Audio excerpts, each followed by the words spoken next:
बच्चों, आज हम पाठ 2 बसंत बुक का लाख की चूड़ियाँ पढ़ेंगे। लाख की चूड़ियाँ, इसके लेखक हैं कामता नाथ। लेखक कौन है? कामता नाथ। और पाठ का क्या नाम है? लाख की चूड़ियाँ। सारे गांव में बदलू मुझे सबसे अच्छा आदमी लगता था, लेखक कहता है, क्योंकि वह मुझे सुंदर सुंदर लाख की गोलियां बनाकर देता था। मुझे अपने मामा के गांव जाने का सबसे बड़ा चाव यही था कि जब मैं वहां से लौटता था तो मेरे पास ढेर सारी गोलियां होती, रंग बिरंगी गोलियां जो किसी भी बच्चे का मन मोह लें। वो अपने मामा के घर किस लालच में जाता था कि मुझे वहाँ सुंदर सुंदर रंग बिरंगी गोलियाँ मिलेंगी। वैसे तो मेरे मामा के गांव का होने के कारण मुझे बदलू को बदलू मामा कहना चाहिए था, परंतु उसे बदलू मामा न कहकर बदलू काका कहा करता था, जैसा कि गांव के सभी बच्चे उसे कहा करते थे। जैसे सब बच्चे बोलते बदलू काका, तो वो लेखक भी उन बच्चों के साथ ही, दोस्तों के साथ ही बदलू काका कहकर पुकारते थे। बदलू का मकान कुछ ऊंचे पर बना था। मकान के सामने बड़ा सा सहन था जिसमें एक पुराना नीम का वृक्ष लगा था। उसी के नीचे बैठकर बदलू अपना काम किया करता था। बगल में भट्ठी दहकती रहती जिसमें वह लाख पिघलाया करता। लाख होता है एक लाल से रंग का होता है। आपने घर में मम्मी की चूड़ियाँ भी देखी होंगी, और बहुत पुराने समय में वो जो पैक करके बांधते ना, डाकिया डाक लाते, तो उस पर भी लाख लगा होता था। अपने घर में पूछना बड़ों से, उनको पता होगा। लाख होता था, उसे लाख कहते थे, उसे चिपक जाता था उससे। सामने एक लकड़ी की चौखट पड़ी रहती जिस पर लाख के मुलायम होने पर, मुलायम पिघल जाता जब वो पूरा, वह उसे सलाख के समान पतला करके चूड़ी का आकार देता। पास में 4-6 विभिन्न आकार की बेलन नुमा, बेलन जो रोटी बनाने वाला होता है, मुंगेरियाँ रखी रहती जो आगे से कुछ पतली और पीछे से मोटी होती। लाख की चूड़ी का आकार देकर वह उन्हें मुंगेरियों पर चढ़ाकर, उसके ऊपर जैसे ऊपर चढ़ा देते हैं गोल करने के लिए, गोल और चिकना बनाता, और तब एक एक कर पूरे हाथ की चूड़ियाँ बना चुकने के पश्चात उसके बाद वह उन पर रंग करता सुंदर बनाने के लिए। कौन? बदलू।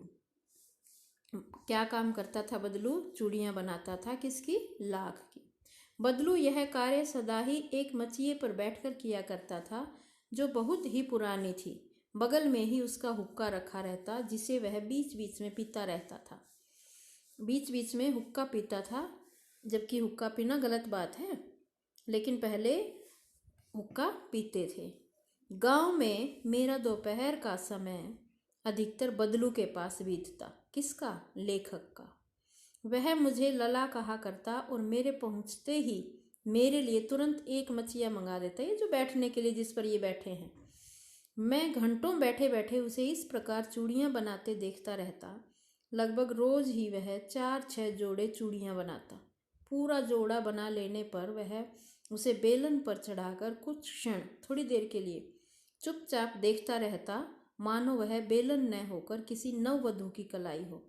नववधू मीन्स जिसकी नई नई शादी हुई हो, उस दुल्हन की कलाई हो, ऐसे देखता उसे खुश होकर अपने किए हुए काम को। बदलू मनिहार था। क्या था बदलू? मनिहार। मनिहार कौन होता है? जो चूड़ियाँ बनाने का काम करता है, उसे क्या कहते हैं? मनिहार।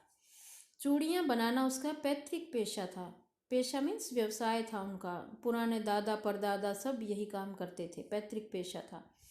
और वास्तव में वह बहुत ही सुंदर चूड़ियाँ बनाता था।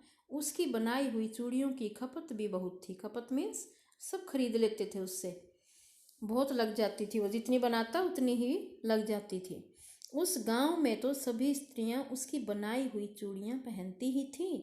आसपास के गांव के लोग भी उससे चूड़ियाँ ले जाते थे, परंतु वह कभी भी चूड़ियों को पैसों से न बेचता न था। पैसे नहीं लेता था उसके बदले, चूड़ियाँ देता, उसके बदले पैसे नहीं लेता। क्या लेता? देखो, उसका अभी तक वस्तु विनिमय का तरीका था। वस्तु विनिमय का मतलब होता है कि वो चूड़ियाँ देता तो दूसरे से भी कोई वस्तु ले लेता।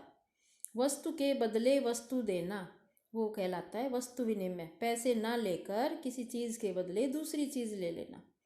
और लोग अनाज के बदले उससे चूड़ियाँ ले जाते थे। उसको अनाज दे देते, उसको अनाज की ज़रूरत थी और लोग चूड़ियाँ ले लेते। ये हो गया वस्तु के बदले वस्तु खरीदना, पैसे ना देकर वस्तु के बदले वस्तु खरीदना, ये वस्तु विनिमय कहलाता है। बदलू स्वभाव से बहुत सीधा था। मैंने कभी भी उसे किसी से झगड़ते नहीं देखा। हाँ, शादी विवाह के अवसरों पर वह अवश्य जिद पकड़ जाता था। जीवन भर चाहे कोई उससे मुफ्त चूड़ियाँ ले जाए, परंतु विवाह के अवसर पर वह सारी कसर निकाल लेता था। आखिर सुहाग के जोड़े का महत्व ही और होता है। कसर निकाल लेना मीन्स बहुत सामान मांगता था, ये दे दो वो दे दो, उसको बहुत सामान लेता था वो। मुझे याद है मेरे मामा के यहाँ किसी लड़की के विवाह पर जरा सी किसी बात पर बिगड़ गया था और फिर उसको मनाने में लोहे लग गए थे, मीन्स बहुत टाइम लगा। विवाह में इसी जोड़े का मूल्य इतना बढ़ जाता था कि उसके लिए उसकी घरवाली को सारे वस्त्र मिलते, ढेरों अनाज मिलता, उसको अपने लिए पगड़ी मिलती और रुपए जो मिलते सो अलग।